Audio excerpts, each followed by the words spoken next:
गुरुर्ब्रह्मा गुरुर्विष्णु गुरुर्देवो महेश्वर गुरुर्साक्षात् परब्रह्मा तस्मै श्री गुरवे नमः. So good afternoon, ladies and gentlemen. Really want first of all congratulate you for being here. You could have been elsewhere doing something else, but you chose to be here to go through these presentations. So definitely shows the interest that you have. And I'm very hopeful that next 10 minutes that I will try to go over what Shaktipat Diksha is, what Siddha Yoga is. It will be helpful to you to determine whether this is the right thing for you. We have a booth here, booth number 67. So after the presentation, if you have any questions, we will be very happy to answer those questions either here or at the booth. So with that, I will start the presentation. So I don't think this picture requires any introduction at all. You all know this is Swami Vivekananda. So let's look at the journey. Let's go back in time. Let's go to 1881. So let's imagine that a young boy, a teenager, is sitting in front of Ramakrishna Paramahamsa. His name is Narendra Nath Datta. Now, this boy is very curious and inquisitive. So he is asking Ramakrishna Paramahamsa, have you seen God? Ramakrishna smiles and says, yes, I have. The boy doesn't really believe. So Narendra goes and says, can you show the God to me? Swami Ramakrishna Paramahamsa just smiled and touched Narendra with his right foot. Now what happened after that moment is Narendra went into Samadhi, what is called as trance or whatever we call it, and then the person who came out of that trance was not Narendra, it was Swami Vivekananda. So that is the power of divine touch by a capable spiritual master. So Narendranath becoming Vivekananda is just one example. In the introduction also we heard about Sri Ram Prabhu, who was initiated by Brahmarshi Vasishtha. So there are numerous examples in history that we can quote here to say that Shaktipat has been an ancient tradition, and I am very pleased to give you some details about that. So let's look at the current time scenario. Let's say I am trying to start my car. The car won't start. I try whatever, I kind of realize that the battery is dead. It's not strong enough to charge the car or get the car started. So I can go on trying and further drain the battery. But instead, what do I generally do is I call AAA or something similar. They come and they have this super power battery. They do the jump start and my car instantly starts. Now that is the analogy even for Shaktipat. It is nothing more than a very capable spiritual master remotely or by touch activating our dormant spiritual energies. So we all have spiritual energy. It's not like one person has, another does not have. But it's the master that makes a difference by activating our dormant spiritual force. So this is exactly what happens in Shaktipat. So nothing more, nothing less.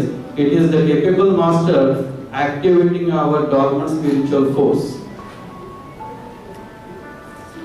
Also, I would like to quote a couple of current examples. So, couple of weeks back, I heard on radio show that there was some sort of experiment in Washington University, wherein a message was remotely sent through internet to directly connect it to a person. So through that internet, a message was sent and the person receiving the message showed involuntary movement of his fingers. Now imagine if a normal person can send a message through internet and cause a reaction in another normal person. What a spiritually heightened and spiritually great person can do, even remotely. Also, we all use different wireless technologies today. We have wireless routers, we have so many other things now. They are even coming up with wireless chargers. So energy can definitely travel. So it's not something new, just that in yogic text or yogic things, they use this to channel the energy rather than using it for material gains. So how we can actually receive the energy? There are 4 different means for the master to transmit energy into the recipient. So one is touch. So hereby, just like we talked about Ramakrishna Paramahamsa touching Swami Vivekananda. So that is by touch the activation can happen. Another thing is glance. The master can simply look at you and through that glance the energy can be activated. Another is mantra and last one is wish. This is where the master, wherever he is, away from the disciple, away from the recipient, simply by making a wish or making the thought that I want to activate someone's spiritual energy, that's possible.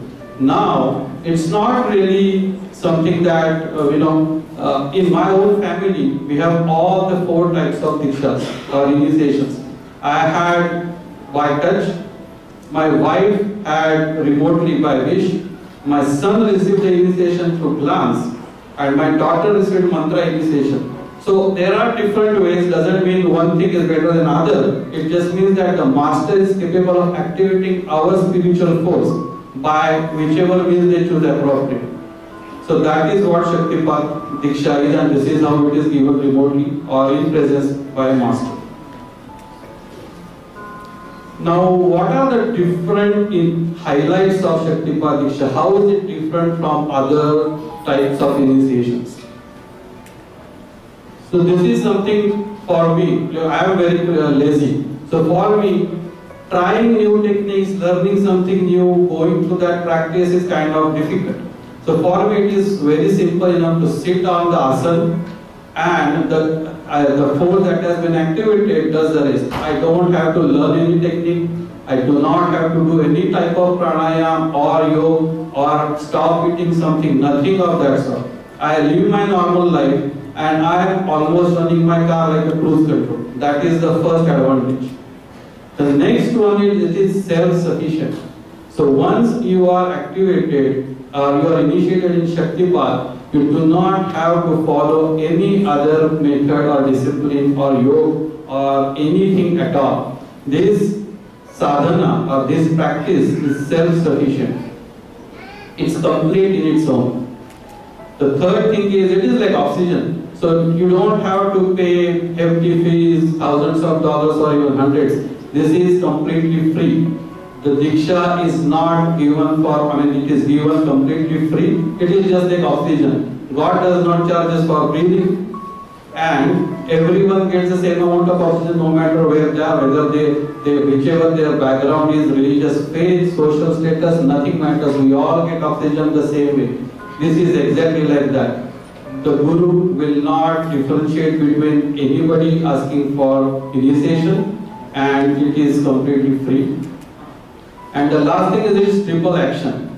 So what that really means is it requires us to just sit and the activated force will do the rest. Also, the master is taking care of us while we are going through this practice.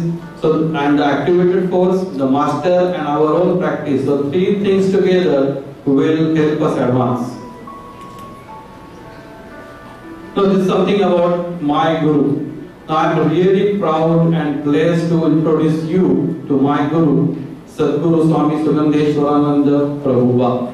So she is in India, she is in northern India, region called Rajasthan, and from there she initiates all the disciples. So when we took, my wife took Diksha, we had not met her in person, but that was not even necessary because as I had explained, it could be just done remotely. Now she herself got initiated back in 1974, and since then, even while she was a working housewife, she achieved the highest state of samadhi just through this particular practice. She did not have to do anything else. And today, she is at a point where she is being considered as the pinnacle of Shaktipat all over India. So this is something about my Guru, very short. Of course, I can go on and on, but I think this kind of tells you how capable she is and how blessed we all are to even know about this ancient path and to know about her. And this is to quickly tell you the different activities that we perform here in Bay Area. So we obviously meditate, that's the main activity that happens as part of our practice. This is done at your home and you do it as per your convenience. This is generally a daily thing. Then we also have satsangs every Thursday, Ekadashi, Purnima, and maybe some special events. And there is a mantra chant. So basically we have two different mantras. One is Om Namo Bhagavate Vasudevaya, which goes on through Guru Purnima, and after Guru Purnima generally we change it to Om Namah Shivaya through Datta Jayanti, which is around December, mid-December. So these are the different activities that we perform here. And the mantra chant is usually a live event where we have different instruments and we have different tools, so it is not like some CDs being played. So this is a very live event, and people who have come to any of these events, whether it is satsang or chant, they have experienced the divine grace. They have seen the glimpse of what divinity looks like. So that's in short. And here I will pause. If there are any quick questions that can I answer. Otherwise, as I said, we have a booth number 67, Ekata Dhyan Yoga Evam Seva Trust, and I will be very happy to answer any of your questions. So before I end, I just wanted to request all the disciples here to just raise their hand and let everybody know that these are the people who have been initiated. So you can see among yourselves, you have so many people who have already been initiated in Shaktipat, and our obviously count is growing. So I definitely encourage you to come and get more details about Shaktipat. Thank you so much.